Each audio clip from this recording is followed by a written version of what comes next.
आज भी एक गुफा मौजूद है जिसमें बाली को 12 साल तक छिपना पड़ा था। इस गुफा में ऐसा क्या रहस्य है जो आप नहीं जानते? मैं उस गुफा की बात कर रहा हूं जहां बाली और मायावी नामक राक्षस के बीच भयंकर युद्ध हुआ था। जब वैज्ञानिक बाली की गुफा में दाखिल हुए तो उन्होंने गुफा में कुछ ऐसा देखा जिसे देखकर वे पूरी तरह दंग रह गए। अगर आप जानना चाहते हैं कि वैज्ञानिकों को गुफा में क्या दिखा, तो इस वीडियो को अंत तक जरूर देखें और कमेंट में हर हर महादेव लिखना ना भूलें। तो दोस्तों, ये है कर्नाटक के हम्पी शहर के जंगली इलाकों की बात, जहां एक गुफा है जिसे बाली की गुफा के नाम से जाना जाता है। दोस्तों, इस गुफा की कहानी रामायण काल से शुरू होती है। उस समय मायावी नाम का एक बहुत ही क्रूर राक्षस बाली को बार बार युद्ध के लिए ललकार रहा था। तभी बाली ने राक्षस का पीछा किया और राक्षस गुफा में भाग गया। बाली ने अपने भाई सुग्रीव को गुफा के द्वार पर खड़ा किया और फिर खुद राक्षस को मारने के लिए गुफा के अंदर चला गया। अब धीरे धीरे समय बीतता गया और जब बाली गुफा के अंदर गया तो लगभग 1 साल हो गया था। फिर भी सुग्रीव गुफा के बाहर खड़ा था। सुग्रीव अपने भाई के बारे में बहुत चिंतित था। उसने सोचा कि लगभग 1 साल बीत गया है, लेकिन मेरे बड़े भाई का अभी तक कोई पता नहीं है कि वह जीवित है या मर गया। तभी सुग्रीव ने देखा कि गुफा के अंदर से खून बह रहा है। सुग्रीव ने सोचा कि इस युद्ध में राक्षस ने बाली को मार डाला है, जिसके बाद यह बाली का खून है।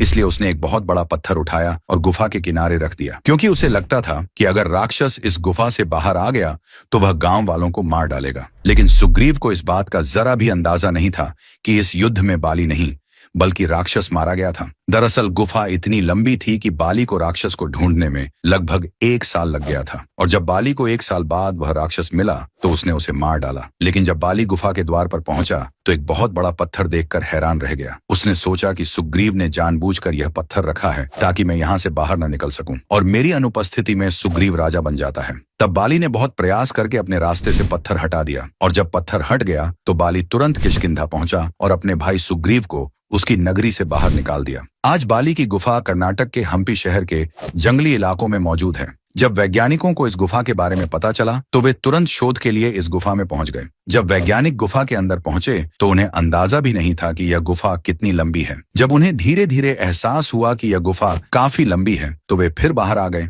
और इस बार वे सारा खाना अपने साथ ले गए ताकि रास्ते में अगर भूख लगे तो खा सकें। वे लगभग 3 दिन तक उस गुफा में खोजबीन करते रहे, लेकिन उन्हें कोई ठोस सबूत नहीं मिला जिससे उन्हें लगे कि यह बाली की गुफा है। लेकिन 3 दिन बाद उन्हें गुफा में एक बहुत बड़ी कील मिली जो किसी जानवर की नहीं थी। उन्होंने तुरंत उस कील को शोध के लिए भेज दिया। अब धीरे धीरे वे गुफा के अंदर जाने लगे।